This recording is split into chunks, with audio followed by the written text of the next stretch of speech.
Nous faisons ce reportage pour informer les locataires, pour expliquer ce qu'est une réhabilitation et cette nouvelle façon de travailler en permettant à plusieurs représentantes des habitants du quartier, à une association qui est la CSF, de participer aux réunions de chantier avec l'OPAC et les entreprises.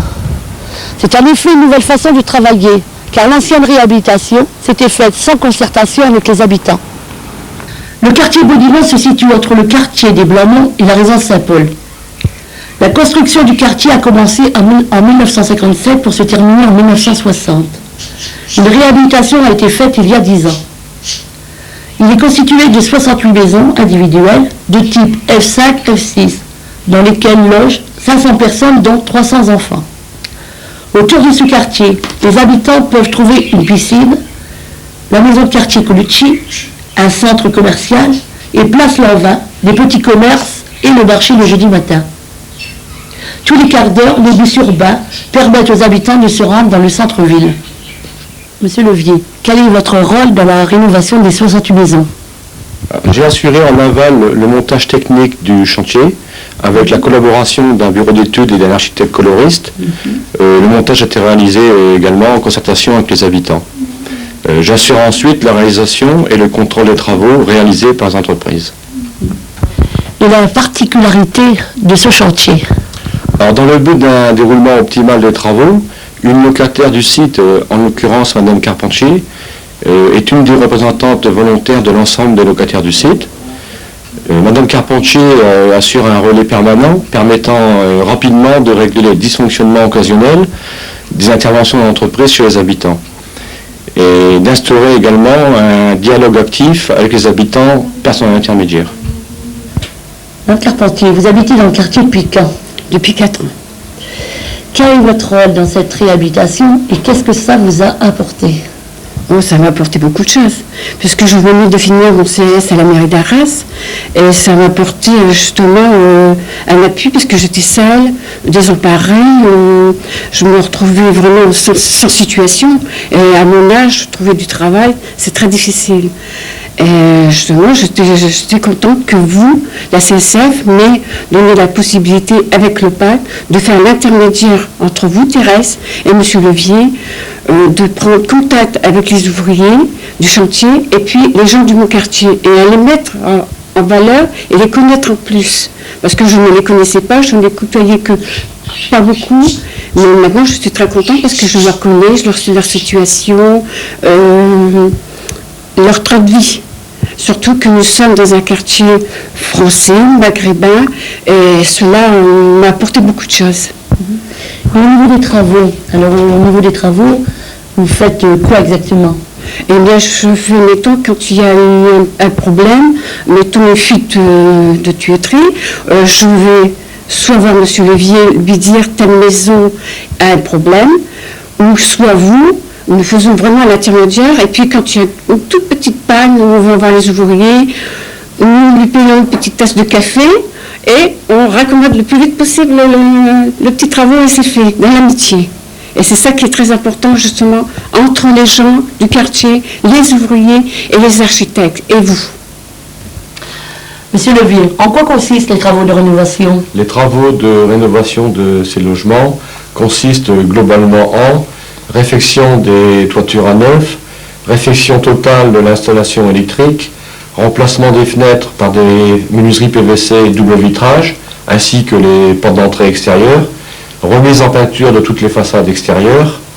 Vous avez demandé une étude à un spécialiste, je crois. Oui, nous avons missionné un architecte coloriste qui a déterminé un schéma décoratif que les locataires ont approuvé. Nous avons également mis en place du carrelage dans tous les rez-de-chaussée. Nous avons aussi remplacé les appareils sanitaires défectueux et des plafonds d'étage détériorés. Tout ceci était nécessaire? Oui, et c'est un retour des souhaits des locataires suite aux réunions faites avec eux. Pour parler des chiffres, quel est le montant de ces travaux? Le coût global est de 9 millions de francs, soit environ 120 000 francs par logement. 12 millions de centimes? 12 millions de centimes, oui. C'est pas mal, hein? Ouais. Je voudrais aussi, d'autre part, rajouter que la ville d'Arras porte en charge l'aménagement de jardins privatifs à chaque logement, à l'arrière des habitations. Il prend en charge aussi l'aménagement des espaces extérieurs, les parkings, les pelouses, etc. Les jeux pour les enfants, Les jeux pour les enfants, ados, tout est prévu. Tout est prévu. Pour un coût, pour la ville, de approximativement de 1 500 000 francs. Et bien, on va aller voir un petit peu ce qui se passe à l'extérieur et puis dans les maisons. On peut aller sur le terrain si vous voulez, oui. D'accord, on y va. Mais je t'ai dit qu'on allait le faire. Mais j'ai pas dit qu'on allait le faire. Ah mais quand il sera l'heure, c'est tout. Voilà, Ah, oui, mais regardez, moi ça fait 3 mois que c'est comme ça déjà. Alors, Ça fait pas 3 mois, ça fait des années que le plafond est comme ça. Ah non, je l'ai fait, il était comme tapissé, et puis mon meuble il était encore. Mon meuble il était. Je préfère ça allait recommencer. Ouais, mais là, ils vont pas voir. Ça allait recommencer. Ils vont venir, mais pas tout faire. Alors au mois de mai, je reçois, je vais recevoir. Du mois de mai, Pas tout faire là-dedans. Hein. Oui, on est content, mais on voudrait que ça bouge un petit peu plus parce que on entend toujours les peintres sont toujours pas venus. à l'intérieur. Moi, depuis vendredi, j'entends les carreleurs, encore, parce qu'ils devaient venir mettre le carrelage au-dessus du lavabo. Et je les ai vus vendredi, ils m'ont dit qu'ils allaient venir lundi. Hier, je ne les ai pas vus. J'entends toujours après eux. D'accord. Vous, c'est pareil? Ouais, moi ça va. Ça va, vous attendez pas après les ouvriers? Ben si, moi j'attends toujours après les carrelages parce qu'il y a des joints à faire, puis il y a des carrelages qui remontent quoi. Enfin, et puis là, il y a la montée d'escalier, ils ont enlevé le ventilo, bon, ils ont rebouché, mais moi je venais de retapisser, ils m'ont dit qu'ils allaient venir tout de suite mettre des dalles, mais les plafonds c'est pareil, ils sont toujours pas faits. Oui, ben non, ça ne sont pas fait non plus. Parce qu'ils ont voulu mettre de l'enduit, je ne sais pas trop quoi. Et ils ont vu qu'il y avait un plafond qu'ils ne pouvaient rien faire. Ils ont demandé si vous voulez qu'on tapisse ou qu'on voulait mettre des plaques, des dalles. Donc mon mari il a dit qu'il voulait mettre des dalles. On attend toujours un peu les dalles. Enfin, tu sais, les ouvriers sont pris d'un côté, sont pris de l'autre, alors il faut se mettre à leur place aussi, ils ne peuvent pas tout faire d'un coup. Donc il est comment? Ils sont tiraillés d'un côté, ils sont tiraillés de l'autre, alors c'est ça, pas mal d'impatience aussi. Ça.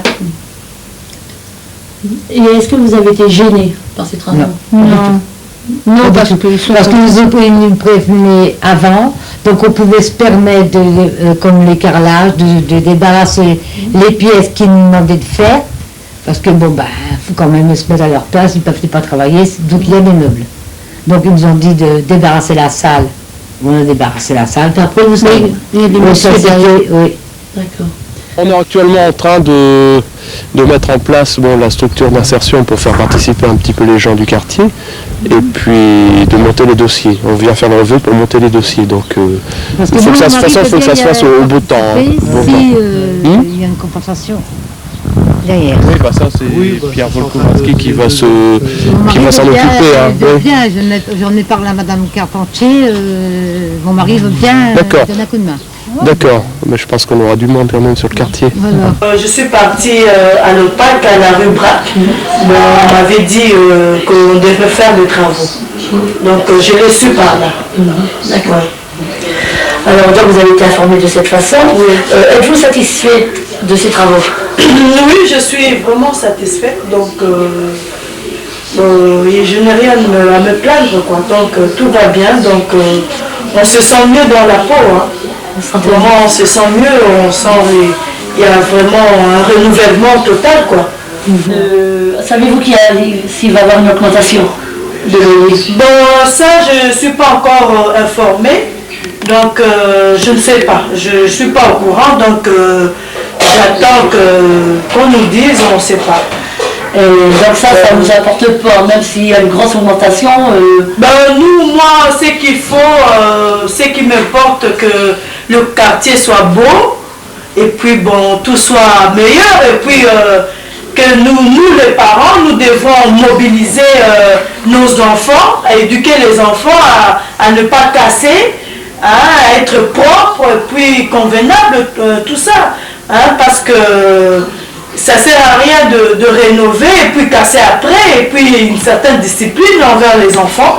Nous, c'est ça que nous, les parents, nous devons mobiliser nos enfants sur ça. Parce que sinon, ça ne vaut pas la peine. On nous embellisse pour être mieux dans la peau. Et je trouve que c'est vraiment formidable ce que le PAC a fait pour nous. C'est chouette. un système de ventilation a été installé dans tous les logements. Ce système permet une aération continue, fenêtres et portes fermées. Alors comment ça fonctionne et à quoi ça sert? Alors cette ventilation assure un renouvellement continu de l'air ambiant et évite et diminue les risques de condensation. Alors l'air est aspiré dans les pièces dites humides par les bouches d'extraction, c'est les pièces de la cuisine, salle de bain, water, et l'air neuf rentre par les grilles d'aération qui sont fixées sur les fenêtres dans les séjours et les chambres. Alors tous les organes visibles à l'intérieur des logements, c'est-à-dire les bouches d'extraction et les grilles d'aération, doivent être nettoyés régulièrement et ne jamais être obstrués. Alors dans la cuisine, il existe un interrupteur avec deux positions, 1 et 2. Cet interrupteur doit être en position 1 constamment. La position 2 doit être mise lorsque les habitants produisent des vapeurs d'eau plus importantes que d'habitude, par exemple lors de la cuisson des aliments, lors de l'utilisation de la baignoire ou de la douche et lors du séchage du linge. Quel conseil donneriez-vous, Monsieur Levier, pour le chauffage? Nous rappelons que l'habitation doit être chauffée normalement à une température minimum de 19 degrés, comme c'est indiqué sur le thermostat que l'on peut voir ici. En période d'hiver, le manque de chauffage augmente la condensation dans le logement et augmente le risque de moisissure sur les plafonds et les murs, ce qui détériore le plâtre, la peinture, les papiers peints et coûte leur remplacement. C'est pour ça que dans certains logements, on a vu l'humidité dans les tapisseries, enfin, Voilà. des murs, tout ça, les plafonds. Voilà. Alors Monsieur Levier, à propos pour les fenêtres, que fait-on? Alors des menuiseries neuves en PVC ont été installées aux fenêtres des logements. Des volets roulants sont incorporés aux fenêtres des rez-de-chaussée. Alors ces éléments en PVC ne doivent être ni peints ni percés pour poser des accessoires. Il ne faut pas, par exemple, pour percer les coffres de volets roulants à l'intérieur, pour poser les barres à rideaux, on peut les poser sur équerre ou les fixer au plafond. Le nettoyage se fait à l'eau savonneuse. D'autre part, les retours de fenêtres à l'extérieur sont habillés par des tôles d'aluminium assurant l'étanchéité à l'air et à l'eau. Alors de ce fait, elles ne doivent être également ni peintes ni percées. Peut-on poser des fleurs sur la petite fenêtre, s'il vous plaît? Oui, évidemment, on peut poser des bacs à fleurs ou des pots de fleurs sur les appuis de fenêtre. On ne peut pas les fixer, évidemment, il faut simplement les poser et ça servira à embellir le quartier. Monsieur Levier, parlez-nous de ces nouvelles toitures. Une étanchéité sur bac acier en neuf a été réalisée sur les toitures des logements. Il est formellement interdit aux locataires de circuler sur les toits pour quelque raison que ce soit, pour ne pas détériorer le revêtement qui a été posé. La pose d'antenne et de parabole doit être assurée par une entreprise spécialisée. Des dégradations occasionnées à ces étanchéités peuvent provoquer des infiltrations d'eau dans les logements et détériorer les plafonds comme il se passait un peu avant. Évidemment, les réparations conséquentes restent à la charge des locataires. En quelques mots, Monsieur Levier, quel bilan feriez-vous de cette réhabilitation? Alors, le chantier est actuellement réalisé à 70% sur l'ensemble du site. J'ai effectué avec l'aide du bureau d'études une visite de contrôle des travaux réalisés dans les 40 logements en phase de finition. Nous avons remarqué que les locataires étaient globalement satisfaits des travaux réalisés chez eux. Cette expérience nouvelle de dialogue interhabitant avec l'intermédiaire de locataires représentants et avec la participation de la CSF, malgré quelques petits problèmes de mise en place au début, a permis un meilleur déroulement des travaux chez l'habitant. Et je voudrais connaître aussi vos impressions sur les travaux. En général, les locataires ont apprécié la formule de communication avec l'OPAC qui a été à l'écoute de leurs différents problèmes rencontrés lors des travaux. Oui. Alors, bien sûr, il faudrait que cette expérience soit poursuivie dans les mêmes conditions dans d'autres quartiers et surtout d'autres villes. Évidemment. Allez, Mme Carpentier, à vous le mot de la fin. Nous, les locataires, nous sommes satisfaits des travaux qui s'effectuaient. Nous avons maintenant un meilleur cadre de vie, puis aussi la possibilité d'avoir eu contact et puis intervenir, surtout, avec le PAT, les entreprises et les ouvriers. Maintenant, nous avons une chaîne d'amitié qui j'espère continuera. Oui, je crois que vous avez reçu des petites friandises dernièrement. Oui, nous avons eu par les ouvriers des bêtises de Cambrai. Ils sont délicieux même.